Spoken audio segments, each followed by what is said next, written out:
হায় যুবক, জীবনটা করো, ছোট জীবন গড়া যেতে হবে, কাটায় গেলে চলবে না।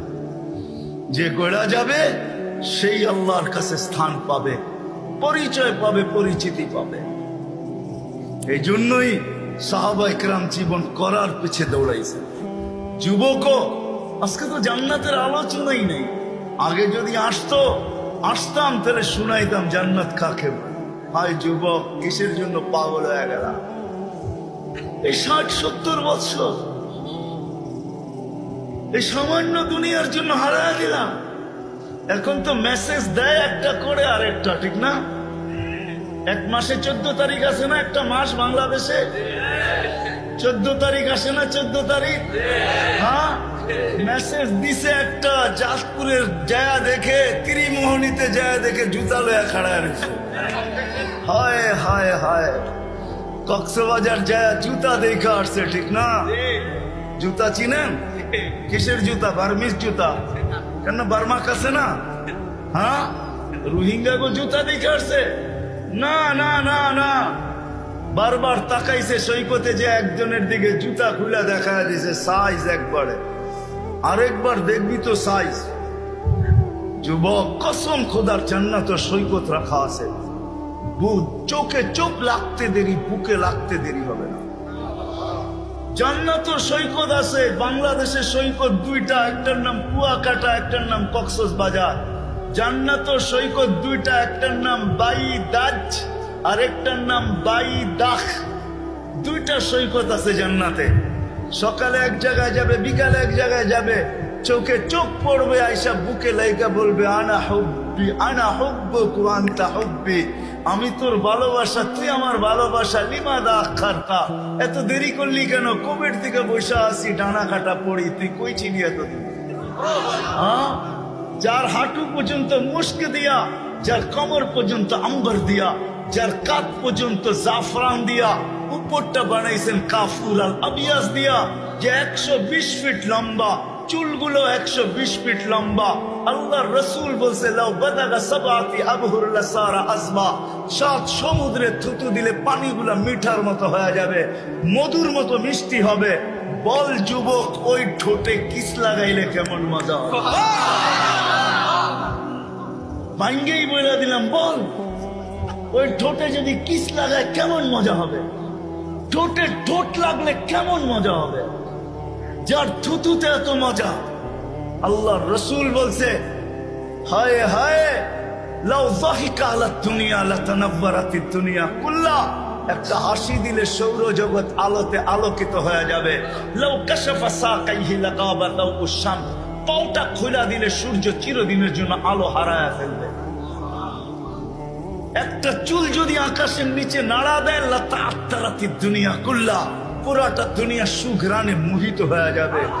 বল ওই মহিলা কিরকম হবে? দুনিয়ায় বুঝার কোনো পন্থা নাই, শুধু মেসেজ পাই দেওয়া না, দেখার কোনো এখানে কোনো স্কোপই নাই যে আসলে ভালোবাসা আছে না শুধু মেসেজ, ঠিক না? ওইখানে ডিজিটাল লাগানো থাকবে, ডিজিটাল ভালোবাসার মাত্রা উঠবে বুকের ভিতরে, ডিজিটাল লাগানো থাকবে। তুমি দেখবে ভালোবাসার মাত্রা কত, 100-র উপরে যাবে, নিচে নামবে না কোনোদিন। লেহেঙ্গা হবে 3 কিলোমিটার ঘের, 3 কিলোমিটার ঘের লেহেঙ্গা, বোঝো? হ্যাঁ, দুনিয়ার এই সামান্য কাটা কাপড় দেখেই পাগল হয়ে গেছে, বা ঠিক না? লেহেঙ্গা 3 কিলোমিটার ঘের হবে। সাহাবাজি এত কম কম দামের লেহেঙ্গা। সাহাবা জিজ্ঞাসা করছে এত বড় লেহেঙ্গা উঠাবে কি করে? আল্লাহ রসুল বলছে আলোর সুতা দিয়া বানাবে, আলোর কোনো ওয়েট নাই, এটারও ওয়েট হবে না। যেখানে দেখবে ওইখানে তোমার ছবি দেখা যাবে। চোখ লাগতে দেরি, বুকে লাগতে দেরি হবে না। সবার শেষে যে জান্নাতে যাবে, সবার শেষে ও জান্নাতের হুর দেখে 40 বছর তাকায় যাবে। 40 বছর পরে মুখা দিয়া ওরে হুশ ফিরাইব, গালের ভিতরে মুখা মারবো আর বলবো খালি দেখবি, আর কোনো কাহিনী নাই, চল ভিতরে। খালি তাকায় আসস তো তাকাই আসস। সাহাবা ইকরামের যুবকরা শুধু শুধু পাগল হয় না। আবু বকর শুধু পাগল হয় নাই, 13 দোকান শুধু বিলীন করেন নাই। একজন ওই জামানার নারী শুধু শুধু পাগল ছিল না যে কোরআন নামায়া নিয়ে আসছেন। খাওলা বিনতে সালাবা, ওকে কেউ চিনত না, গরিব মহিলা ছিল। কোরআন নামায়া নিয়ে আসছেন, জীবনটা গড়ছে খাওলা, কিয়ামত পর্যন্ত যার নাম থাকবে। কথা লম্বা হইলেই যে অনেক কিছু হবে এমন না মেরে দোস্ত, জীবনটা ছোট। আজকে 80-100 বছর পরে থাকবো না, আমাদের পূর্বে যারা ছিল তারা নাই, আমরাও চলে যাব। আসেন আজকে জীবনটা করার প্রতিজ্ঞা গর্ব তো পাক্কা ওয়াদা, বিলকুল বিলকুল। ওই জীবনটা সহজ থেকে সহজে গড়বে কিভাবে? কিভাবে গড়ব? কোন পদ্ধতিতে গড়লে সহজে গড়া হবে? এই সহজ পদ্ধতি শিখানোর জন্য আল্লাহ দুজাহানের বাদশাকে পাঠাইছেন, মুহাম্মাদুর রাসূলুল্লাহকে পাঠাইছেন। দুজাহানের বাদশাহ যাতে সহজ পদ্ধতিতে যুবক সহজভাবে, নারী সহজভাবে, পুরুষ সহজভাবে, বৃদ্ধ সহজভাবে, হাটওয়ালা সহজভাবে, বাজারওয়ালা সহজভাবে, রোডওয়ালা সহজভাবে, ঘাটওয়ালা সহজভাবে, অফিসওয়ালা সহজভাবে, আদালতওয়ালা সহজভাবে এই ছোট জীবনটাকে গড়তে পারে, এটার জন্যই মুহাম্মাদুর রাসূলুল্লাহ। জানেন উনি কে? সহজভাবে গড়ার জন্য, সহজভাবে সহজভাবে। আমি বলি চলেন একটা দিয়ে শেষ করি, ওনার পরিচয় দিতে গেলে আমি হারায়া যাব, সময়ও নাই। যে মুহাম্মদুর রাসূলুল্লাহ সাল্লাল্লাহু আলাইহি ওয়াসাল্লাম কে, এতটুকু অবশ্যই বলবো। আপনি তো প্রচার করেন বৎসরে একদিন, ঠিক না? হ্যাঁ, যদি বুঝে আসে তাইলে শোনেন। কোরআনের একটা আয়াত প্রতি জুমায় পড়া হয়, খুতবার ভিতরে পড়া হয়, ইন্নাল্লাহা ওয়া মালাইকাতাহু ইউসাল্লুনা আলান নবী ইয়া আইয়ুহাল্লাযীনা আমানু সাল্লু আলাইহি। আল্লাহ কি বুঝাইছে আমাদেরকে? নবীর উপরে। এটাই বুঝছেন, ঠিক না? হ্যাঁ, আসলে এটা বুঝান না আল্লাহ। এখানে 3টা প্রশ্ন আছে। আল্লাহ আমাদেরকে দুরূদ পড়তে বলছে। আমি যদি আল্লাহকে বলি, আল্লাহ দুরূদ তো আমি পড়বো বটে, কিন্তু একদিন তো আমি চলে যাব, আমাদের নবীজির উপরে দুরূদ কে পড়বে? তা আল্লাহ বলে, বেওকুফ, তুই দেখোস না ফেরেশতারা পড়বে? আমি যদি আল্লাহকে আবার প্রশ্ন করি, আল্লাহ একদিন তো ফেরেশতা মারা যাবে, তো আপনার বন্ধুর উপরে দুরূদ কে পড়বে? তা আল্লাহ বলে, তুই বুঝি প্রথমে দেখিস নাই, ইন্নাল্লাহ, আমি আল্লাহ পড়তেছিলাম, পড়তেছি, পড়তে থাকবো, আমার বন্ধুর দুরূদ কোনোদিন আমি বন্ধ হইতে দিব না। আমি যতদিন থেকে আসি অতদিন থেকে বন্ধুর দুরূদ পড়তেছি, এটাই সত্য। আমাদের নবীর প্রচার আল্লাহ সমগ্র সৃষ্টির 1000 বছর আগের থেকে শুরু করছেন। আরো প্রচার শুরু করছেন বন্ধুকে পাশে বসায় রেখা। সৃষ্টিরও সমগ্র সৃষ্টির 1000 বছর আগের থেকে। যদি উলামা বলে এটা কই থেকে পাইলেন, আমি বলবো কোরআন আমাকে বলে। ইয়াসিন সূরার ভিতরে আছে 1000 বছর আগে আল্লাহ ইয়াসিন পড়ছেন। ইয়াসিন আমাদের নবীজির একটা নাম। 10টা নামের ভিতরে একটা নাম ইয়াসিন। আল্লাহ ডাক দিছেন ইয়াসিন, তারপরে কোরআনে হাকিমের কসম খাইছেন। আমরা তো জানি না আমাদের কোরআন কবের থেকে আছে। আমরা মনে করি যেদিন থেকে নাজিল হওয়া শুরু হয়েছে ওদিন থেকে আমাদের কোরআন। যতদিন থেকে আল্লাহ আছে অতদিন থেকে আমাদের কোরআন আছে। যতদিন আল্লাহ থাকবে অতদিন কোরআন থাকবে। আপনি কোরআন চিনেনই না কোরআন কাকে বলে, ওটা আলাদা আলোচ্য বিষয়। তো কোরআন আমাকে বলে, আল্লাহ কোরআনের কসম খাইছে। তারপরে আল্লাহ বলতেছে, ইন্নাকা লামিনাল মুরসালিন। আরবি গ্রামার আমি ভুল করতে পারি, আল্লাহ ভুল করতে পারে না। আরবি গ্রামারে ইন্নাকা ওই ব্যক্তিকে বলা চলে যে সামনে বসা উপস্থিত, তাকে সম্বোধন করা চলে ইন্না। এছাড়া আরবিতে ইন্নাকা বলা চলে না, ইন্না হু বলা দরকার ছিল। মনে হয় নবীজি ওইখানে বসা ছিল সাল্লাল্লাহু আলাইহি ওয়াসাল্লাম। তারপরে আল্লাহ বলতেছে, ইন্নাকা লামিনাল মুরসালিন, বন্ধু আপনি নবী হিসাবে প্রেরিত। ওই রসুল দিছেন আল্লাহ আমাদেরকে, ওই রসুল যার প্রচার চলতে চলতে চলতে চলতে চলতে চলতে হায় হায়, মার পেট পর্যন্ত চলতেছিল, মার পেটে আসতে দেরি, সুঘ্রাণ বাহির হইতে দেরি হয় নাই। মার পেটে আসতে দেরি, আমেনাকে তরুলতা সালাম দিতে দেরি করে নাই। লম্বা কাহিনী।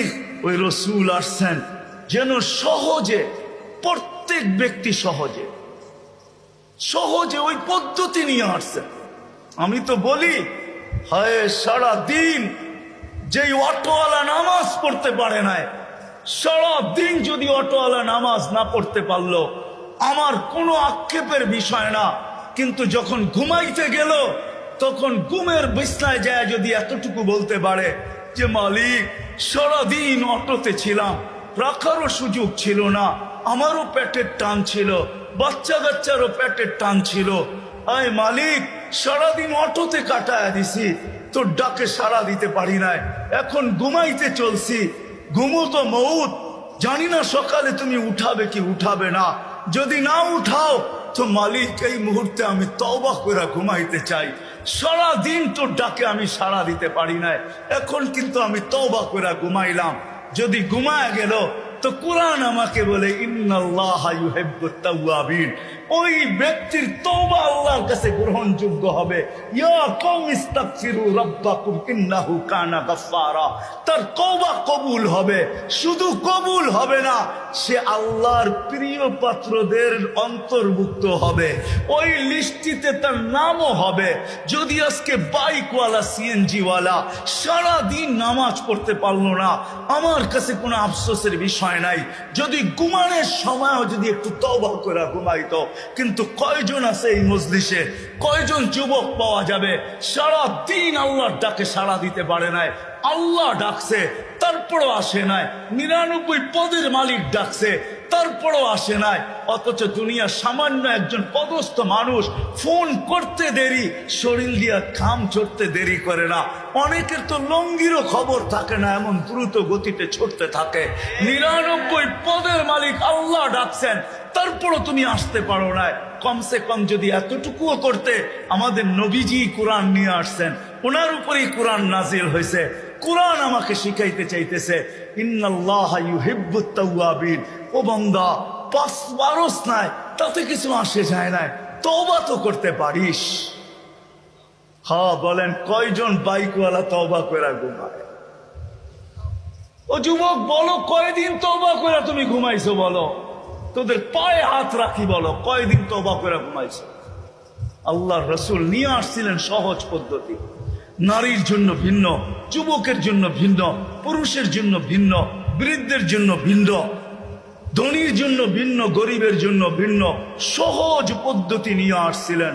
এই জন্যই তো আমি বলি, হায় সিলেটের একটা প্রবাদ বাক্য আছে, বকরি নাচে খুঁটির বলে, ঠিক না?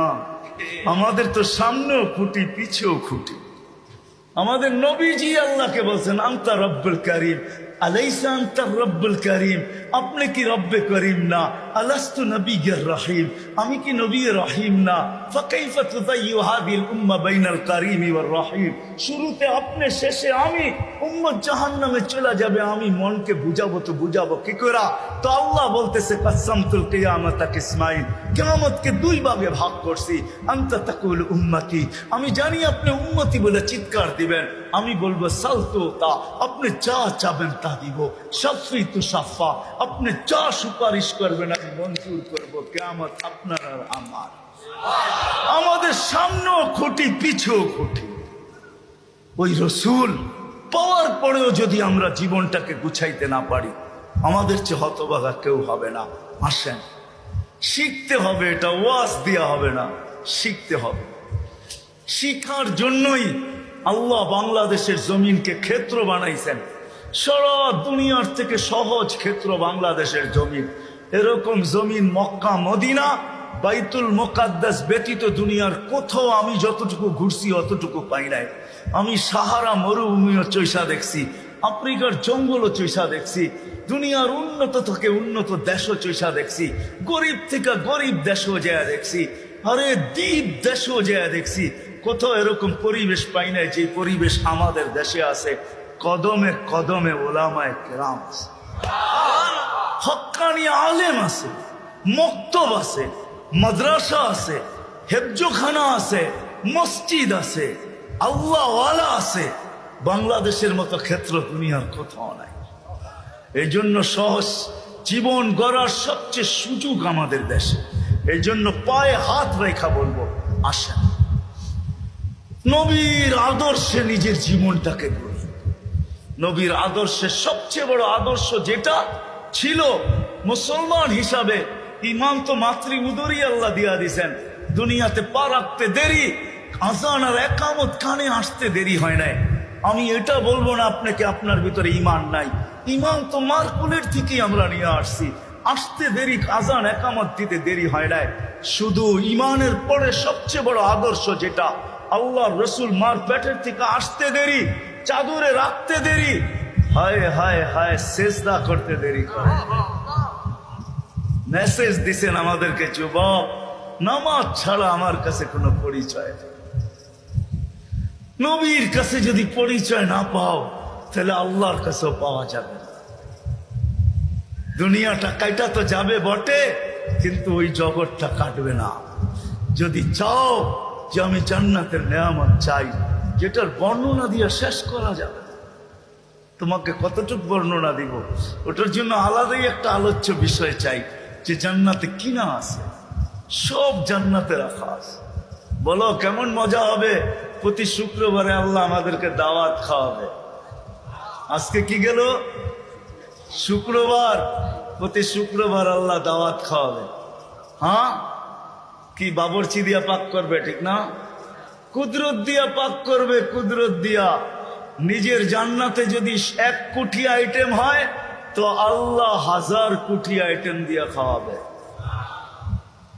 শুধু খাওয়াবে এরকম না, জান্নাতীরা 6 দিন 2 ভাবে পান করবে, হয়তো খাদেমের হাতে নাইলে নিজের হাতে। 7ম দিন আল্লাহ কুদরতি হাত দিয়া পান করাবে। সাকাহুম রাব্বুহুম শারাবান তাহুরা। আল্লাহ বলবে 6 দিন নিজের হাতে বা খাদেমের হাতে খাইছো, পান করছো, আজকে আমার কুদরতি হাত হবে। আমাদের দেশে একটা প্রবাদ বাক্য আছে, কিছু কিছু গ্রাম্য মা বোন আছে যাদের হাতে খুব যশ। যশ বোঝেন? মশল্লা সসল্লা লাগে না, খালি লাড়া দিলেই বলে মজা হয়। যদি মা বোনদের হাতে যশ থাকতে পারে তা আল্লাহর কুদরতি হাতে ওই গ্লাসে কিরকম যশ আছে। আল্লাহ বলবে, বান্দা তোর ঠোঁট হবে, আমার কুদরতি হাত হবে, পান কর। সাকাহুম রাব্বুহুম শারাবান তাহুরা। আল্লাহ পান করাবে, খাওয়াবে, কাপড় পরাবে, খুশবু লাগায় দিবে, আসার সময় হাদিয়া দিবে। হাদিয়া, এত হাদিয়া দিবে যে জান্নাতের সব প্রসাদনী চেঞ্জ করার পরে আরো বাকি থেকে যাবে। প্রতি সপ্তাহে জান্নাতের সব প্রসাদনী চেঞ্জ হবে। প্রসাদনী বোঝেন? আরে মনে হয় বোঝেন নাই। খাট খুট যা আছে ঘর সাজানোর জন্য লাগে সব চেঞ্জ হবে। ঢুকবে ছবির বাজারের ভিতরে, মহিলা আলাদা, পুরুষ আলাদা। ছবির ভিতরে লেখা থাকবে, যদি রূপটা পছন্দ হয় আমি তোমার ভিতরে স্থানান্তর হইতে পারি। রূপ পছন্দ হবে ওরকম হয়ে যাবে, মহিলা পছন্দ করবে ওরকম হয়ে যাবে। আপনি বলবেন উনিও চেঞ্জ আমিও চেঞ্জ, বাইরে বাহির হয়ে কে কাঠটা ধরে নেওয়া যাবে। এই জন্যই তো দুনিয়ায় আল্লাহ শেয়ার হিটার ব্লুটুথ দিছেন। আপনি চেঞ্জ হইবেন, ব্লুটুথে ওনার কাছে ছবি চলে যাবে, উনি চেঞ্জ হবে আপনার কাছে চলে আসবে, বাহির হইয়া দুইজনের হাতে ধরে চলে যাবে। ওই জান্নাত রাখছেন। সময় যদি হইতো তো তোমাদেরকে দেখাইতাম চাও কি আর কি না আছে।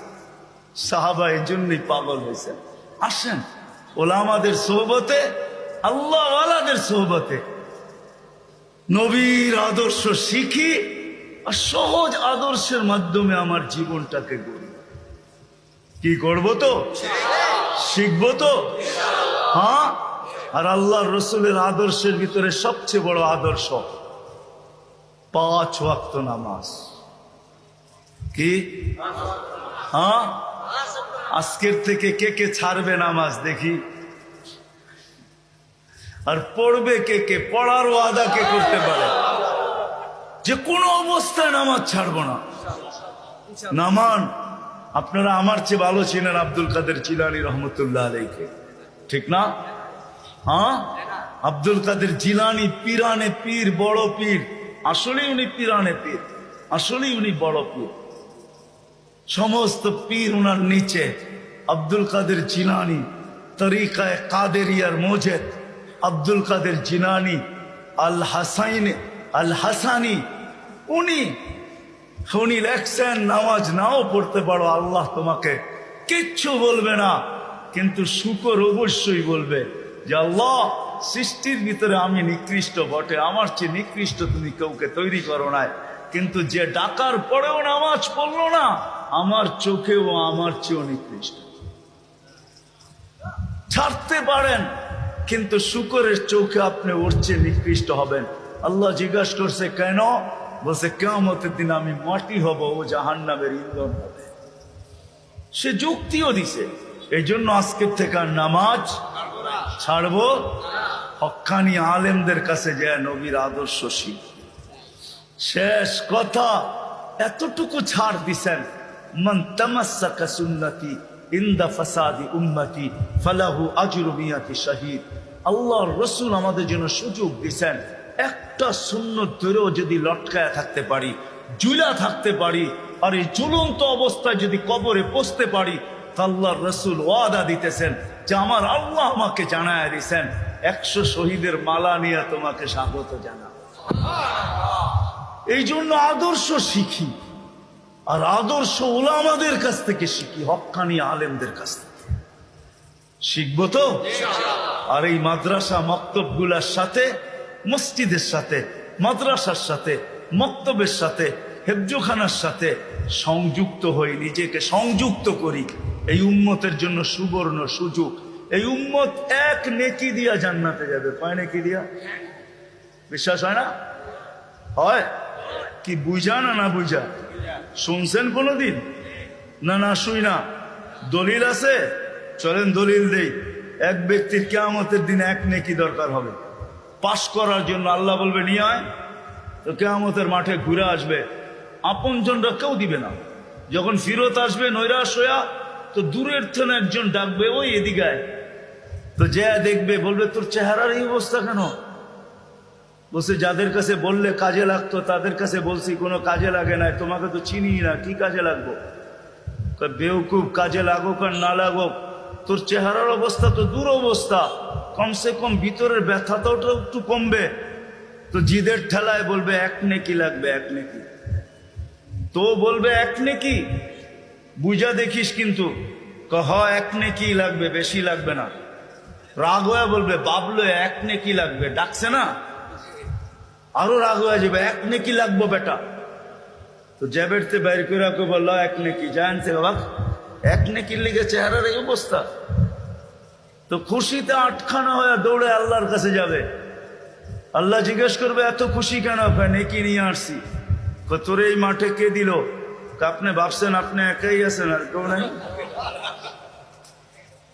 তা আল্লাহ বলবে যে দিছে ওরে ডাইকা নিয়ে। তো যা দেখবে ওইখানেই দাঁড়ায় আছে, খুব আল্লাহ ডাকে, নেকিও দিলাম, বিপদও পড়লাম, তুরই দাঁড়ায় ছিলাম, ভালোই ছিলাম। তা আল্লাহ জিজ্ঞাসা করবে কিরে নেকি দিলি কেন? তো ও বাপ নিবে। বাপ বোঝেন তো? বাপ নিয়া বলবে এক নেকি তো ছিল, আমার কি কামে লাগতো? এটা নষ্ট করে কি লাভ হতো? ওর কাজে লাগতেছে, লাগাই দিছি। তা আল্লাহ হাসবে আর বলবে আল্লাহ বলবে আমার চেয়ে বড় দাতা হইতে চাস, ঠিক না? বড় বাপ দেখাস এক নেকি দিয়া, দাতা হয়া, ঠিক না? আমার চেয়ে বড় দাতা হইতে চাস? তো যাকে এক নেকি দিছে ও তো পাশ হয়ে গেছে, ঠিক না? ওরে বলবে খুশবিয়া দিয়া আখিকা উদখুলিল জান্নাহ, ওর হাত ধর, চল দুইজনে জান্নাতে। আমার চেয়ে বড় দাতা হইতে চাস? এই জন্য বলতেছি এগুলোর সাথে নিজেকে সংযুক্ত রাখেন। মসজিদের সাথে, মার্কাজের সাথে, মাদ্রাসার সাথে, মক্তবের সাথে, হেফজোখানার সাথে, ওলামাদের সাথে, আল্লাহওয়ালাদের সাথে কোনো না কোনো ভাবে নিজেকে সংযুক্ত রাখেন। ইনশাআল্লাহ একদিন আমার কথা সত্য হবে। এই উম্মত এক নেকি দিয়েও পার হবে, আপনিও পার হয়ে যাবেন ইনশাআল্লাহ, আপনিও পার হয়ে যাবেন।